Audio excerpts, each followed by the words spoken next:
What is up, ladies and gentlemen? I am Magicide, and Happy New Year! I am recording this a few days after the 1st of January, but Happy New Year nonetheless. Here's to hoping that 2018 turns out a lot better than 2017, although I do have to say, I don't really have much faith in that, but we'll see. Anyways, welcome back to our Geek Fest here, playing Crusader Kings II in our Succession Series as the Yabguid.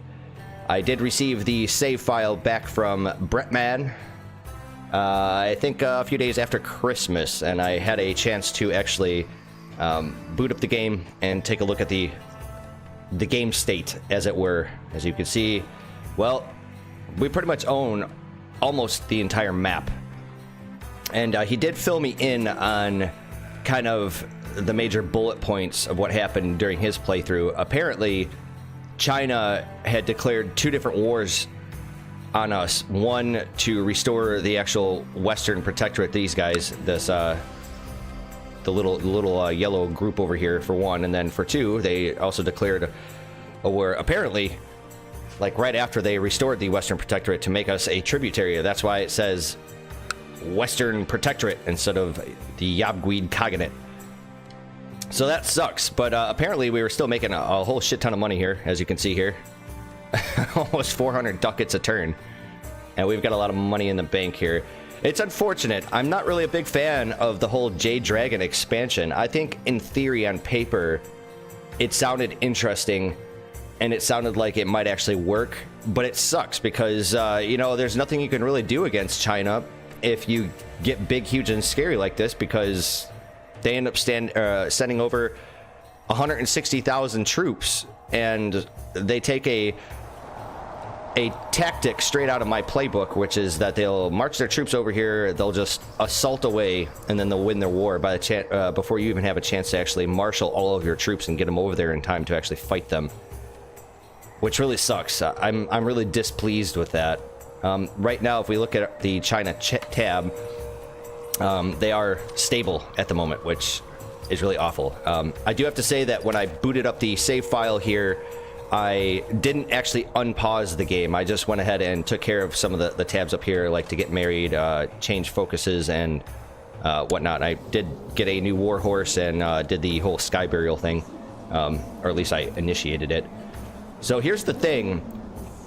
For all those out there that are watching that aren't really familiar with Crusader Kings II, or at least the end game when you get like this huge, the game runs like absolute dog shit. This game needs like such a big or a large amount of optimization still, because when you become big, huge, and scary, like the game just like slows down to a snail's pace, and it just makes it almost impossible. For instance, you know, I was talking with Brett the previous night, and I was telling him, I was like, it just, like, if I click on the military tab here, it took like a full almost 5 minutes just to enter my military tab, just to raise troops and whatnot. This game is becoming almost pretty much impossible to play at this point. So what our plan was, oh, so it actually did come up. It didn't take as long as it did last night for whatever reason, but the point I'm trying to make is that it's just unplayable now. Like, I can't click on anything. It's like lagged out, right? Like, we are already thinking about doing an EU4 export and then continue our campaign over there, and I think this is probably the most appropriate time. It's funny, we started in 769, and here we are in 995, and we pretty much almost own the entire campaign map. So I think it's time for us to move on to EU4. I did discuss some of the fine details about what we're going to do, or as far as like the rules and DLC and all the rest of that stuff when it comes to EU4. I'll speak a little bit more about that when I actually export this and begin that campaign, or that half of the campaign, because I am still playing as Magicide the Third here. It is my Monarch's rule, so it makes sense that I would be the one that started it. And I think I will go through all the fine details once I actually get around to the EU4. I do have to say that I am still in the midst of playing the Lombard World Domination export campaign in EU4, which was done, I think, on like 1.22 or something like that. And we would be playing on the most recent patch. So in the interest of not having me switch back from, or revert back from patch to patch to play the individual campaigns, I'm actually going to finish that campaign, I think, over the next few days, and then go ahead and get started there. Besides, I still need to create the thumbnails for our Succession series here, playing as this. It'll be very interesting because we are going to have to throw the Chinese yoke off of our beloved country here, and that'll be interesting, to say the least. I'm hoping we can just like beat Ming to the punch here and destroy them before they get all their mandates and whatnot. So I just wanted to fill you guys in. I'm back in business now. It is the new year, and after all the holidays, I think I could actually start to produce videos regularly again. At least that was always the plan. I did give ample warning before the holidays that I was going out of town and was going to be busy, and unfortunately I just didn't have a stockpile of other videos made. And furthermore, as far as this campaign goes, Brett did actually have the campaign. He was driving the campaign at the moment. So now that I have it, I think we are going to move on to EU4. So stay tuned for that. Thank you very much for joining me and tuning in for this campaign. It's been really fun. I've never played as a Horde before, and I'm really glad I did so. It really gave me great insight to how those mechanics actually play. The other thing I would like to say is that I've mentioned this several times in the past throughout this campaign, is that Paradox, if you guys are listening in, man, you guys really need to do not only the optimization, but there needs to be something done with the Horde here for giving out like land. There needs to be like another overlay here that tells me which of my provinces that are in my kingdom, or at least my nation, that are just straight up pasture lands. And not only that, but then when I conquer new territory and I get the little pop-up saying my clans want new land, it becomes such a pain in the ass to sit there and try to find eligible lands, because there's sometimes where, for instance, if we own some of these lands over here in France, like this province right here, right?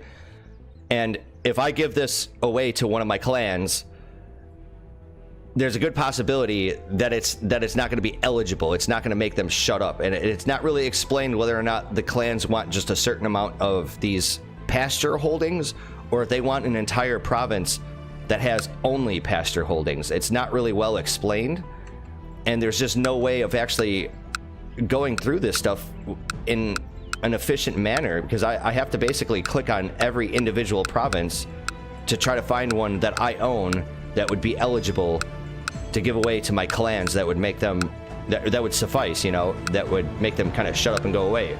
But there isn't. The other thing too is, as well, you know, if I can get in, here we go. Like, look at this, this is ridiculous. Like, how the hell am I supposed to find a specific province when this is the case? This is just asinine. I can't find anything. So it would be really great if we had like a map mode here that actually showed not only provinces that were just pastures, but provinces that would be, I guess, eligible, or the most eligible to give to my clans to have them be satisfied. Nevertheless, this is where we're at. This is what the game looks like right now. We're currently in a war with looks like an adventurer of some type. Yeah, which I think I'll take care of that. So what my plan is that I think I'm gonna actually maybe play just a little bit. I might just try to clean up some of these small independent groups around here. What I was hoping to do was actually play a little bit longer, to the point where China might have actually had some like unrest, where we get the event message saying that all tributaries can now declare war with impunity, basically. But I don't think that's going to be the case here. I think what I might try doing is just taking out some of these smaller groups, perhaps, and then exporting. But anyways, I will see you guys in EU4 when we continue our Succession series. So take care and have yourselves a good one, and have a good Happy New Year, of course. As always, I'll see you guys then.